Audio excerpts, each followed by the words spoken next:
오늘은 누가복음 8장 26절부터 39절 말씀 가지고 같이 은혜를 나누겠습니다. 제목을 성경에서 뭐라고 정해놨냐면 귀신 들린 사람을 고치시다 이렇게 정했습니다. 한번 따라서 할까요? 귀신 들린 사람을 고치시다.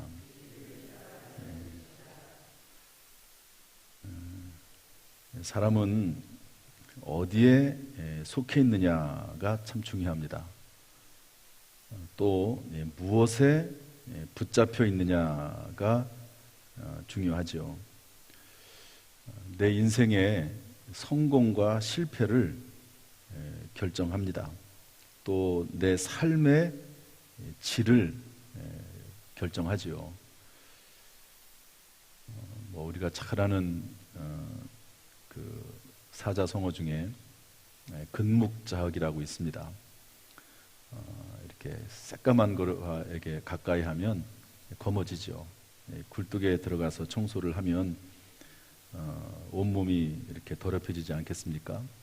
그런 것처럼 내가 어디에 속해 있느냐, 이 환경의 영향을 상당히 많이 받게 되어 있습니다.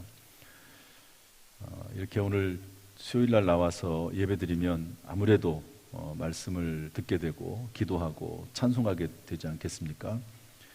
그런데 다른 어떤 곳에 있으면 특별히 안 좋은 곳에 있으면 또 그 영향을 받아서 살 수밖에 없는 겁니다. 영향을 받고 살게 되어 있다 하는 것이죠. 그런데 여기 한 사람이 등장을 하는데 이 사람은 귀신에게 영향을 받는 사람입니다. 여기 27절에 보면 예수께서 육지에 내리심에 그 도시 사람으로서 귀신 들린 자 하나가 이렇게 되어 있거든요. 예수님께서 갈릴리 맞은편 거라사인의 땅에 이르게 됐는데 거기 갔더니 귀신 들린 사람이 있었다는 거죠. 요즘은 귀신 들린 사람들이 다 숨었는지 아니면 없는 건지 참 보기가 어렵습니다. 아마 귀신이 다른 모습으로 활동하지 않나 하는 그런 생각을 저는 해봅니다. 옛날에는 막 이렇게 드러나게 귀신이 활동을 했던 것 같아요. 그런데 요즘은 교묘하게 숨어 있지 않나. 귀신이 어디로 사라졌겠습니까? 그래서 옛날에 저희 어렸을 때만 해도 이상하게 미쳤는지 정신병자인지 귀신 들렸는지 이런 사람들이 꼭 동네에 있었어요. 그래서 이렇게 길거리에 돌아다니고 특별히 이제 시골이나 이런 데 보면 그런 사람들이 꼭 있었습니다. 근데 요즘은 그런 사람들을 찾기가 어려워요. 아마 정부에서 데려다가 어떻게 보호를 하는지 어쩌는지 그런 사람들이 있었는데 옛날 이 시대야 2000년 전이니까 귀신 들린 사람들이 있으면 그냥 방치하는 거죠. 방치합니다. 그래서 귀신 들린 사람 하나가 있었는데 귀신 들린 사람의 특징이 쭉 나옵니다. 특징이 우리 27절, 28절 한번 읽어볼까요? 27절, 28절 이 귀신 들린 사람들의 모습이 어떤지 한번 보겠습니다. 시작.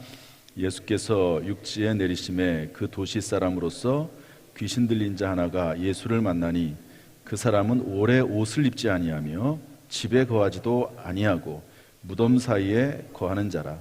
예수를 보고 부르짖으며 그 앞에 엎드려 큰 소리로 불러 이르되 지극히 높으신 하나님의 아들 예수여 당신이 나와 무슨 상관이 있나이까.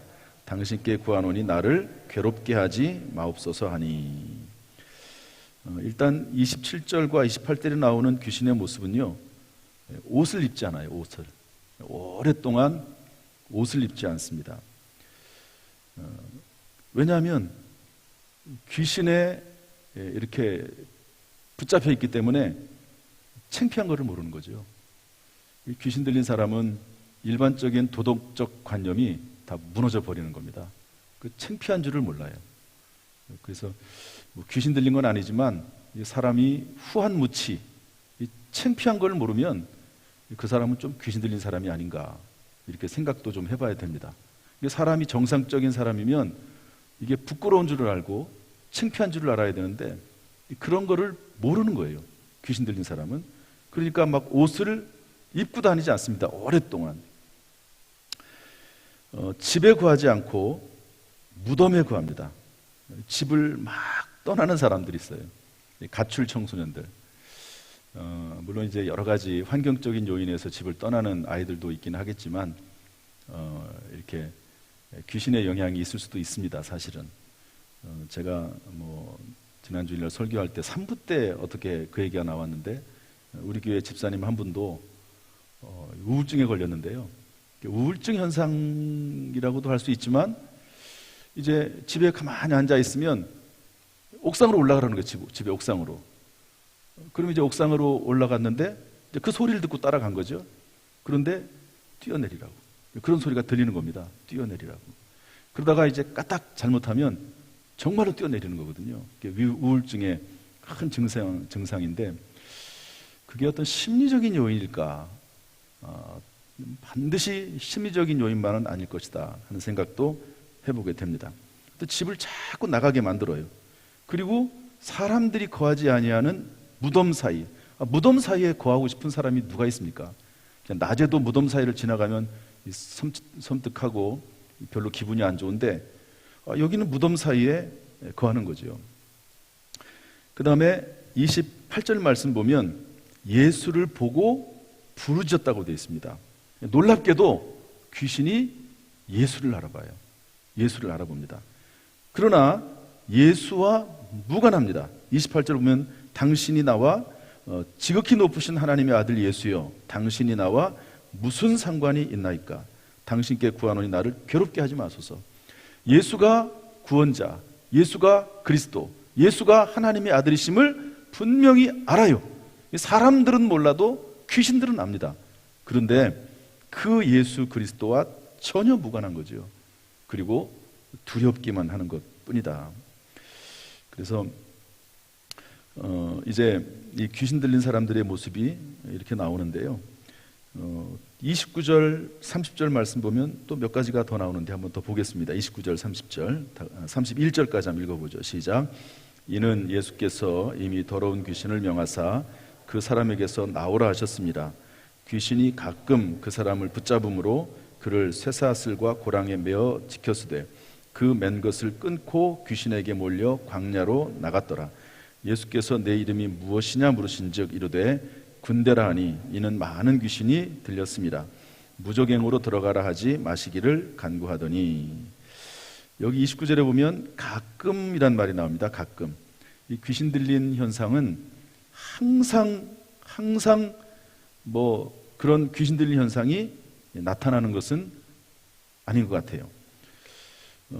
그래서 가끔 이제 귀신 들린 현상이 귀신이 막 발동을 하면 현상이 나타나니까 사람들이 그때 그 모습을 보고 쇠사슬과 고랑에 메어다가 지켰습니다.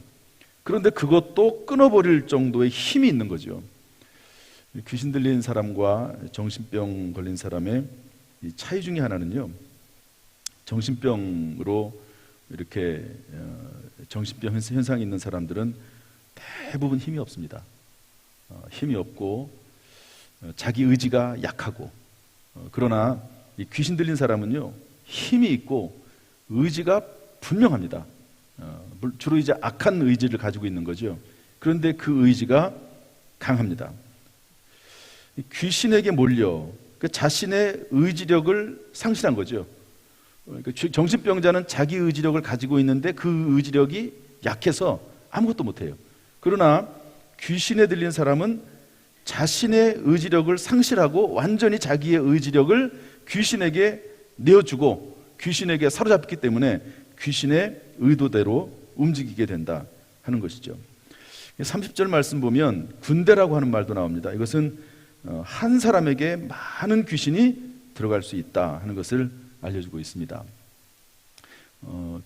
정신병자는 그냥 그 인격이 하나예요. 그 속에 그 사람만 들어 있습니다. 약해지는 것 뿐이죠. 그러나 귀신은 다중인격이라고 하거든요. 그 안에 또 다른 인격체들이 들어가 있는 거예요. 그래가지고 뭐 영화 같은 데 보면 그 안에 귀신들이 이제 많이 들어가 있는 경우가 있잖아요. 그러면 어떤 때는 뭐 조그만한 여자의 모습으로 나타나기도 하고 어떤 때는 또 남자의 모습으로 나타나기도 하고 그러면서 이제 다중인격을 가지고 있다 이렇게 보통 심리학에서는 그렇게 해석을 합니다. 성경에서는 귀신 들렸다고 딱 얘기를 하는데, 정신병과 귀신 들린 걸 딱 얘기를 하는데, 심리학에서는 그냥 표현을 다중인격이라고 표현하는 거죠. 속에 본인이 아는 또 다른 인격이 있다. 다중인격으로 해석을 합니다. 그래서 오늘 여기 성경 말씀에도 보면 군대, 여기서 말하는 군대는 이제 로마식 군대의 의미거든요. 그 의미는 로마식에서 이 군대라고 하는 단어를 쓸 때는 6천 명을 말합니다. 6천 명. 제가 볼 때 뭐 9천 명, 6천 명이 그 한사 6천 귀신이 다 들어갔을까 뭐 그런 생각이 들지만 어쨌든 많이 들어갔다는 얘기고요.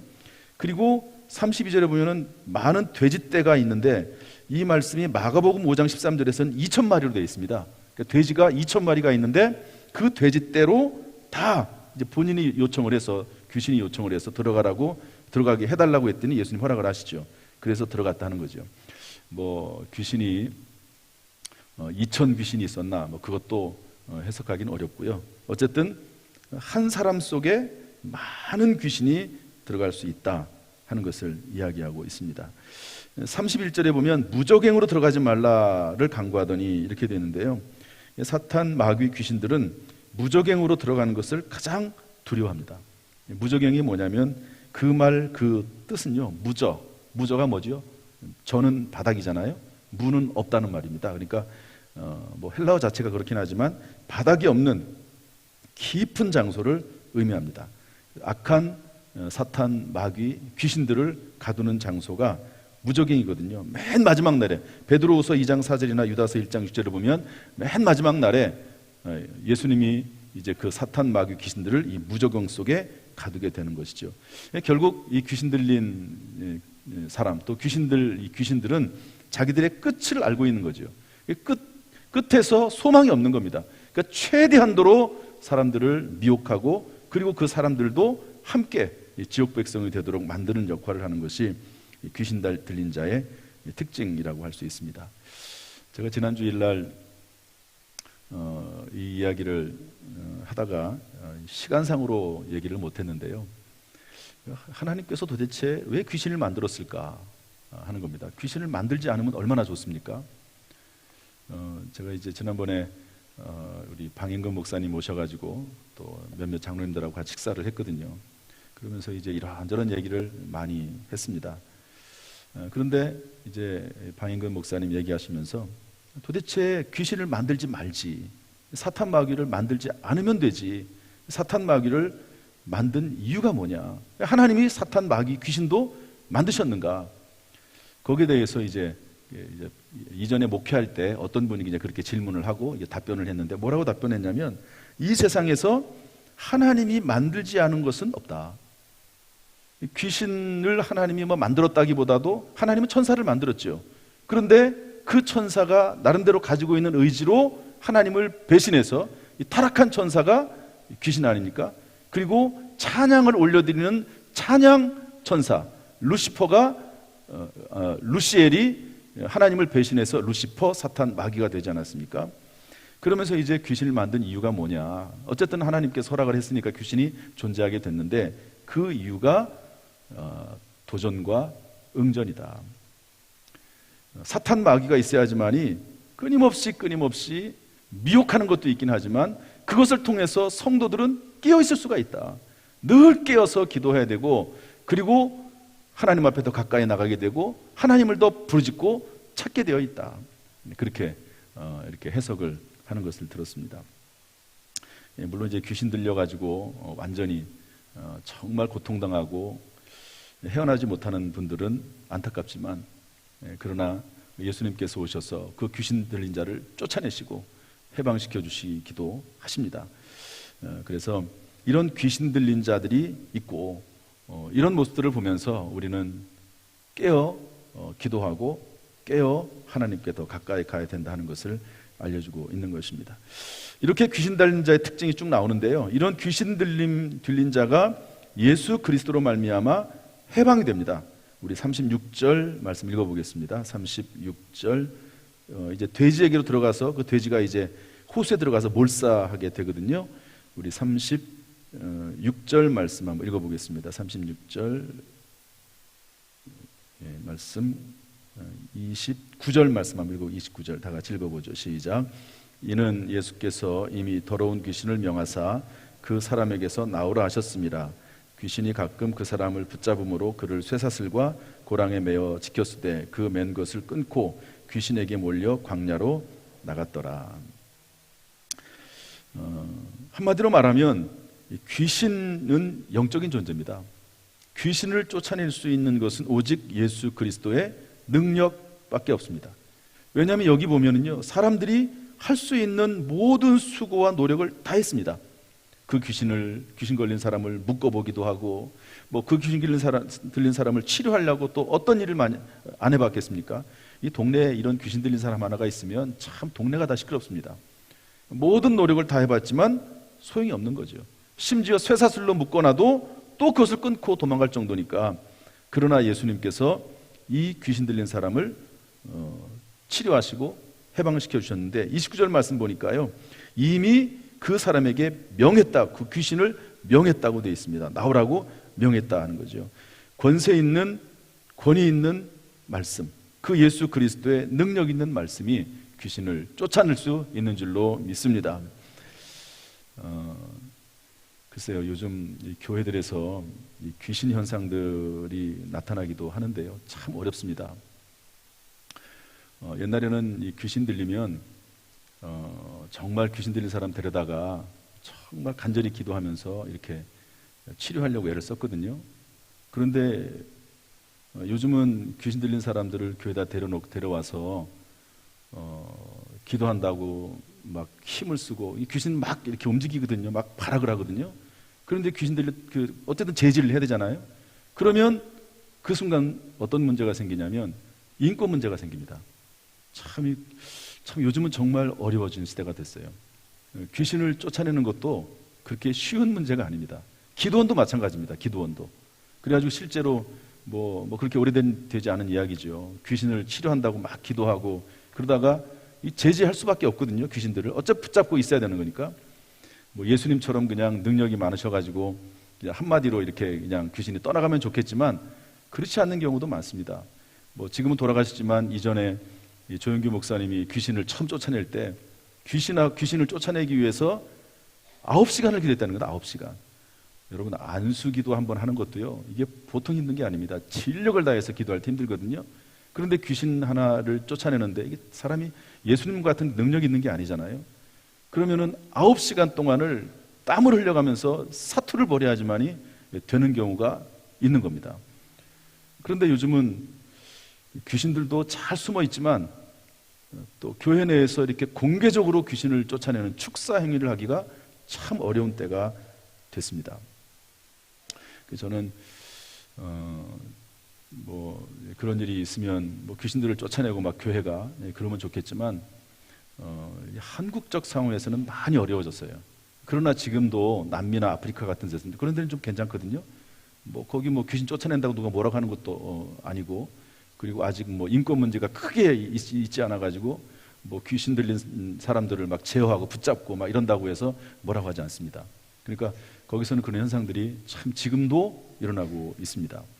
어쨌든 중요한 것은요, 예수님께서 명령하심으로 귀신을 쫓아냈다는, 명령하심으로. 실제 이야기인지 심리학에서 나오는 이야기인지 모르지만 이런 글이 있더라고요. 어떤 사람이 있는데 뭘 하냐면 맨날 그냥 집에 앉아가지고 아무것도 하지 않고 종이만 찢어요.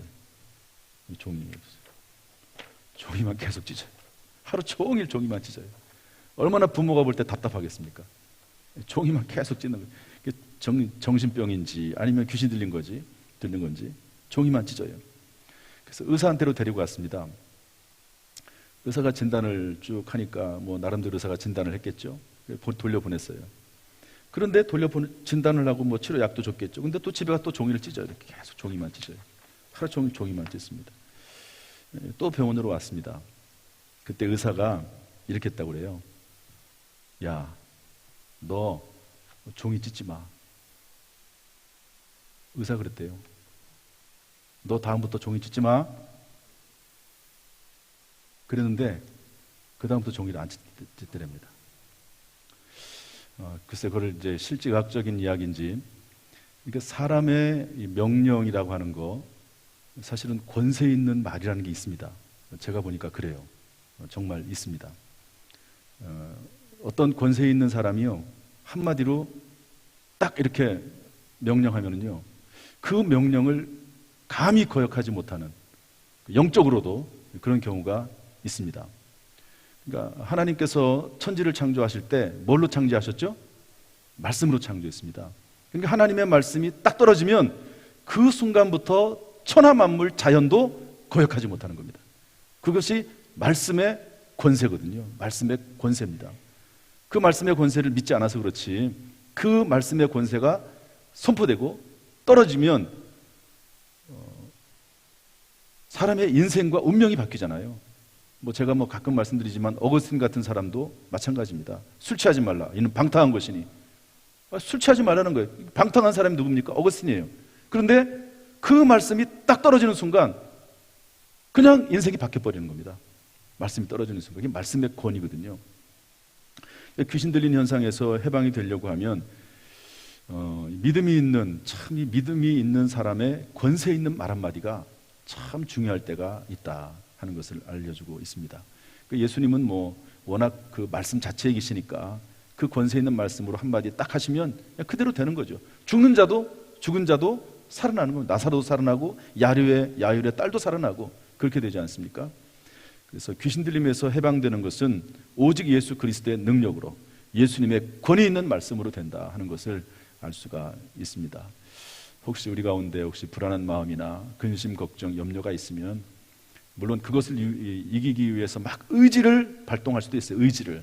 그러나 저는 가끔가다 그렇게 합니다.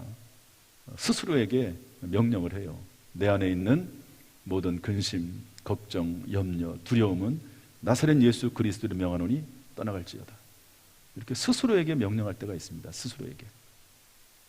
하나님께서 그렇게 하다 보면 또 마음에 평화를 주세요. 어느 시점에.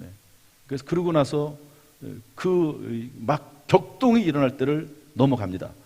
그러면 또 그것이 완전히 사라지느냐? 그러지 않아요. 또 몰려옵니다. 그러면 또 예수 이름으로 명령해요. 기도하고. 그럼 또 사라져요. 그러다 보면 그 상황이 끝납니다. 끝나버려요. 그런데 그 상황을 그때그때 이겨내지 못하면 그 상황에 묻혀가지고 정신병자가 되든 우울증에 걸려버리든 그렇게 되는 거죠. 예수 그리스도의 이름으로 어떤 문제가 있든지 간에 병도 마찬가지고요. 여러분 명령하시기를 주님의 이름으로 축복합니다. 제가 발등에 뭐가 났었어요. 제가 발등에 이렇게 뼈가 이렇게 조금 튀어나왔습니다. 그런데 이제 뼈가 튀어나온 그 위에 종양이 생겼어요. 그래가지고 그게 부어가지고 빨개지고 거기서 막 고름이 나고 이러더라고요, 발등에. 근데 병원에 갔죠. 병원에 갔더니 수술하자는 거예요, 당장. 근데 이제 암이나 이런 건 아니고 이제 그런 병이 있답니다. 그래서 병원에 갔죠. 그랬더니 수술하자고 그러는데, 근데 그때가 언제냐면 30일 특별 새벽기도 하고 있을 때입니다. 그래서 수술을 하려면 하루 전날 입원을 해야 된대요.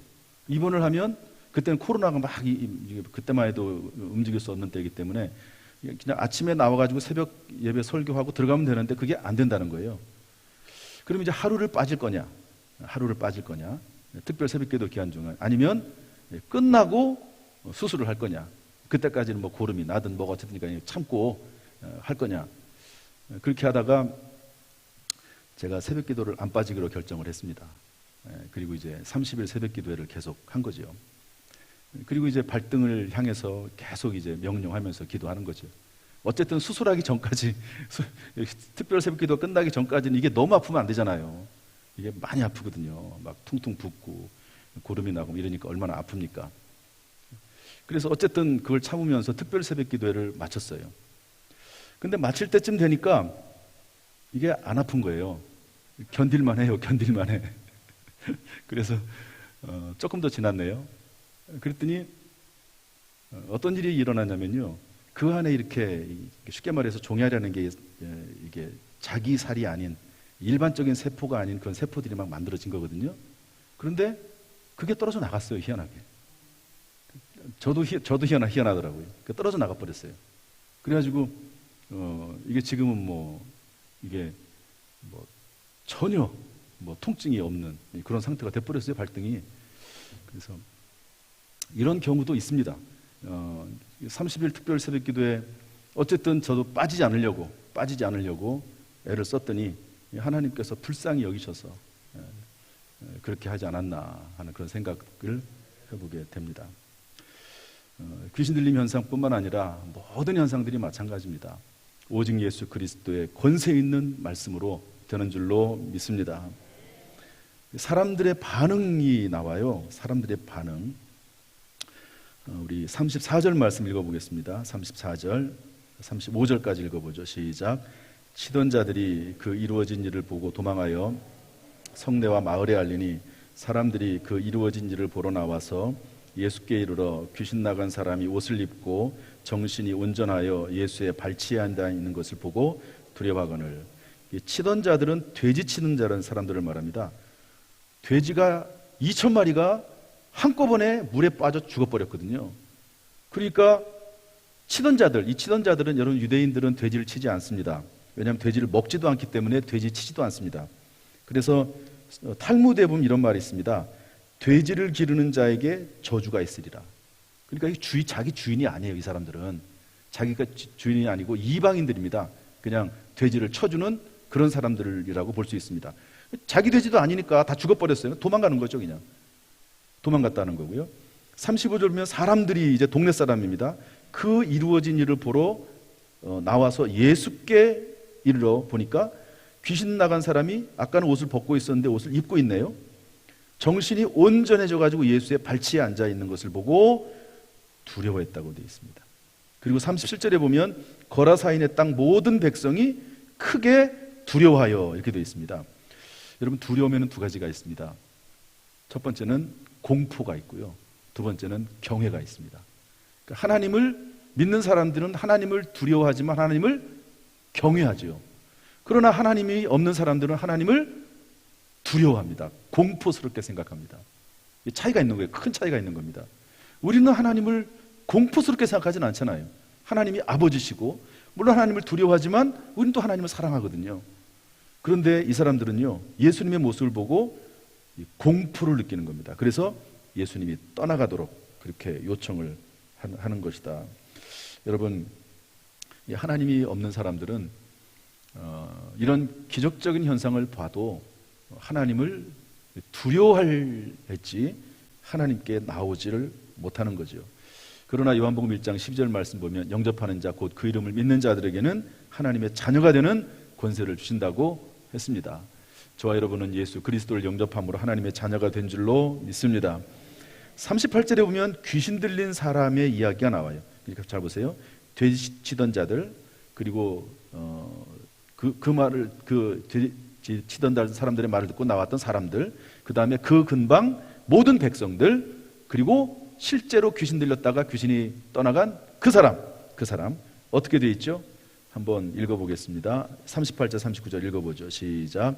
귀신 나간 사람이 함께 있기를 구하였으나 예수께서 그를 보내시며 이르시되 집으로 돌아가 하나님이 내게 어떻게 큰 일을 행하셨는지를 말하라 하시니 그가 가서 예수께서 자기에게 어떻게 큰 일을 행하셨는지를 온 성내에 전파하니라. 예수님과 함께 있기를 구했습니다. 이게 뭐냐면 예수님의 제자가 되기를 원하는 거죠. 오늘날로 말하면 풀타임 사역자가 되기를 원한다. 전임 사역자가 되기를 원한다. 그런 말입니다. 그런데 예수님께서 집으로 보내세요. 집으로 돌아가라. 그리고 하나님께서 너에게 어떻게 했는지를 말하라. 이렇게 말씀하시죠. 여러분, 풀타임 사역자만 사역자가 되는 것만이 하나님의 일을 하는 것은 아닙니다. 예수님을 모든 시간을 다 바쳐서 지금 우리 교육자들은 그렇게 하죠. 그것만이 하나님의 뜻이 아닙니다. 하나님의 일을 하는 것이 아닙니다. 자기 집에서 하나님의 행하신 일을 자기 직장과 사업장과 학교와 동네와 또 본인이 속한 공동체 속에서 하나님의 행하신 일을 드러낸다면 그것으로 충분한 하나님의 사역이 된다 하는 것을 알려주고 있습니다.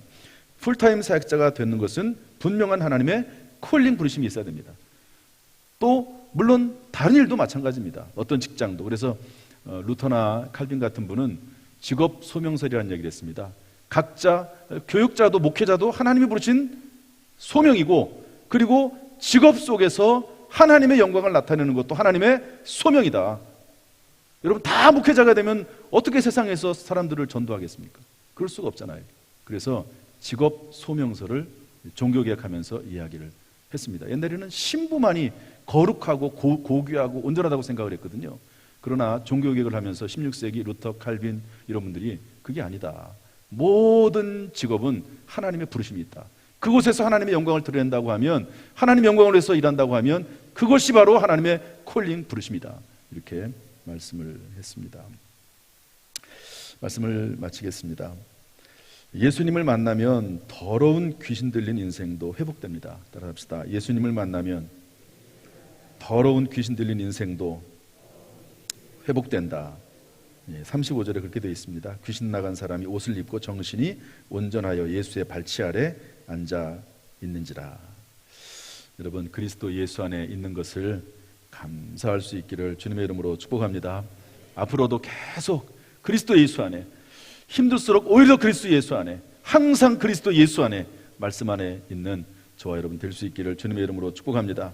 그래서 우리의 인생이 여기 더러운 귀신 들린 사람은 정말 극적인 변화가 일어나긴 했지만, 그러나 우리의 인생이 점점 좋아지고 점점 발전하고, 그리고 우리의 자녀손들에까지 그 영향력이 끼쳐지는 귀한 삶이 우리 가운데 있기를 주님의 이름으로 축복합니다.